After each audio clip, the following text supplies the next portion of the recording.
2 massive efforts left. And we are back for another episode of Dead Last Cycling. And this week, we're racing in prime time. Back on the road, guys, and back in Scotland, and we're back with a big group in the race. 96 people. So expectations have got to be moderated a little bit.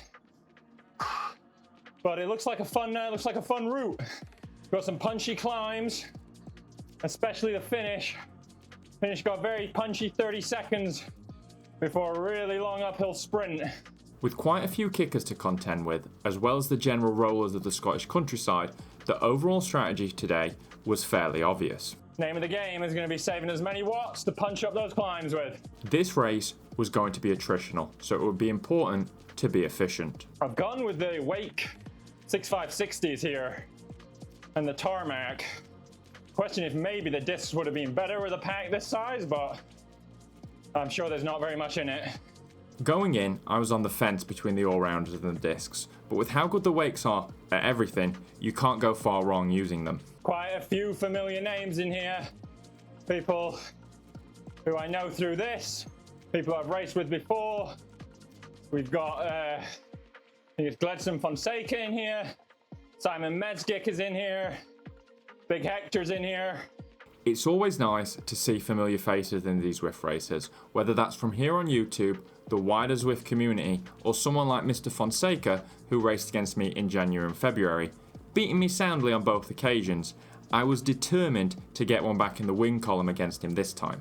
We got 2 laps of this, but if you look on the top right, the blue part, that's the lead-in, so we only do that part once.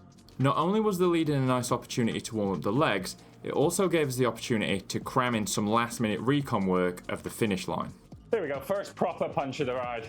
This being the first lap, I didn't expect that we'd push the pace too much, but I always find it vital to go into climbs like this in good position, especially in a big group. Anytime people are going to put serious power down in a race, the peloton is bound to string out, and if you find yourself at the back, you'll end up working harder for longer, and over time, that will mean you don't get to recover as much as people who go over well positioned. Alright, so leg opener there.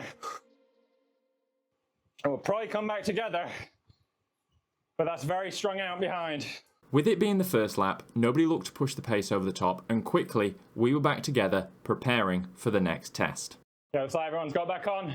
Big effort is up that long drag, which I think we did in the TT like a month and a half ago. I think it was the end of the TT. Gradually, as I race more and more on Zwift, the important sections in these courses get a lot more familiar, which makes the racing feel a lot more comfortable, at least psychologically anyway, because what was also familiar and less comfortable were my legs. Well, watts aren't that high, my legs feel a bit heavy, hopefully they wake up. And pretty soon, we'd find out. Still a lot of us here, 70 plus probably. We had a huge group still, but really, the race proper was about to start, and I was expecting that number to reduce a lot by the end. There must be a power up at the top of here with how many people are popping them. Find out for next lap. Now we're back to road racing, I should probably start scouting and routing these races a bit more, because I had no idea where we'd be getting power-ups today, and we got a lot of them, with 1 out of the gate, followed by 3 more on the first lap, and then 1 more on the final lap at the top of this climb. Thankfully, I managed to spy the gate in the distance on the way up this time and saved a few watts as a result, which was good because things were about to heat up. This is the first big test. I wanted to push the pace on these punches today, at least as much as I could.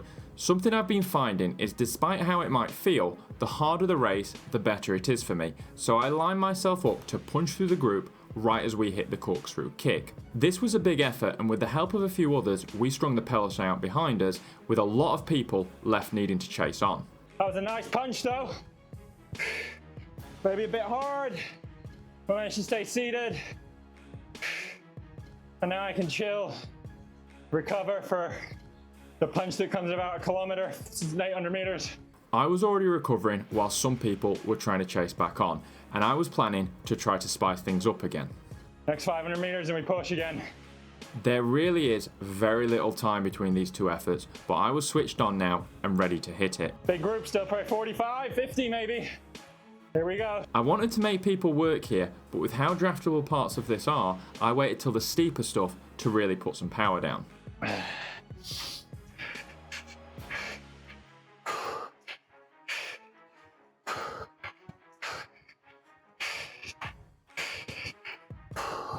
The group was stringing out again, but we'd already shed a good amount of people on the first punch.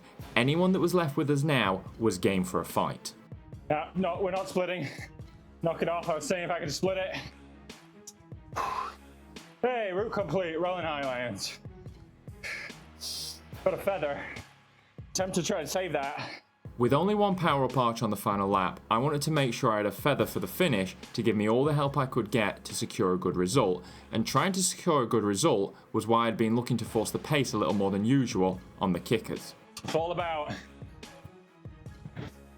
try to ride to your strengths.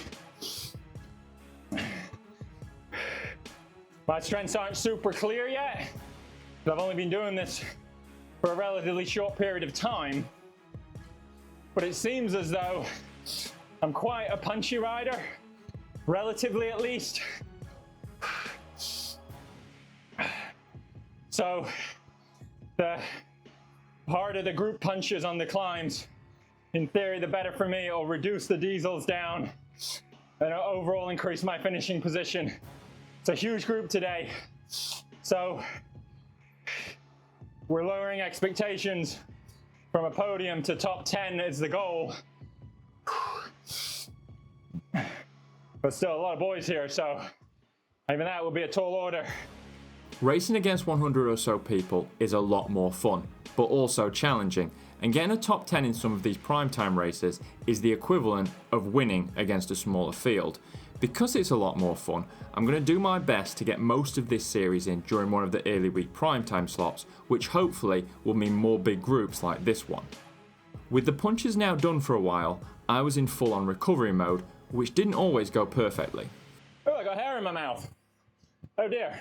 With that crisis averted, pretty soon it was time to start switching back on. The pace has definitely picked up. We had 3 efforts left, the longest drag up to the roundabout, the steep corkscrew kick, and then the never-ending uphill sprint to the finish line. There's still 45, 50 of us.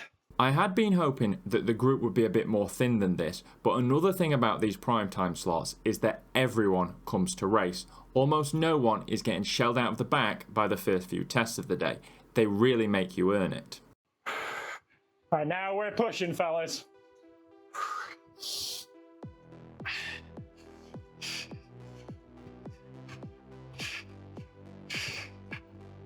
The telltale sign of fire socks on the road signalled that it was time to turn the heat up, and I had to put in a fairly sizable dig to move into a comfortable position, but all things considered, effort 1 had been ticked off fairly easily. 2 massive efforts left. I was expecting this next punch to be ridden close to a sprint, and I wanted to try to tail one into the castle to burst through to the front. Hope the lungs up as much as possible. Here we go. Exactly as I drew it up in the dirt, I shot through the group and punched hard up the steep section. People were lining it up though, with orange numbers popping up on the timing sheet.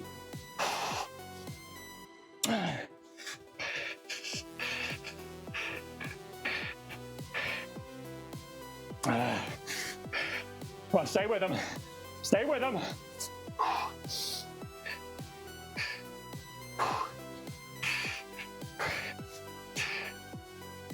Oh, that hurt. Only a kilometre left. We now had barely a kilometre to try and desperately recover before one final all-out effort with whatever was left in the tank.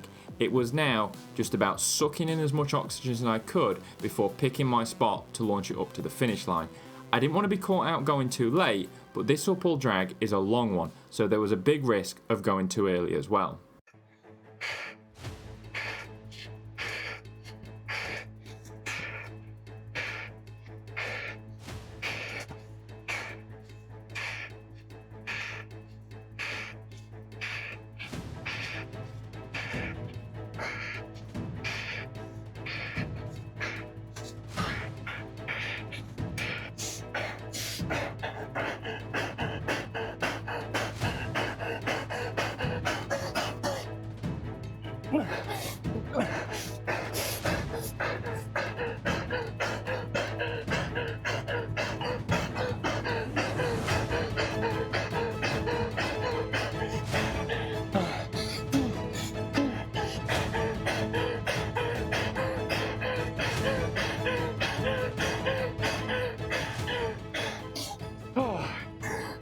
guys went a bit too early. Oh, 6 a good result against 96 people though. Just a bit too early, I think. Or a bit too late. I didn't really get on that guy's wheel. But it was a fun race. A lot more fun than we've been having in the gravels. Chapeau to everyone. Thanks everyone for watching. If you could like, comment, or subscribe, I'd really appreciate it. And I'll see you guys next time.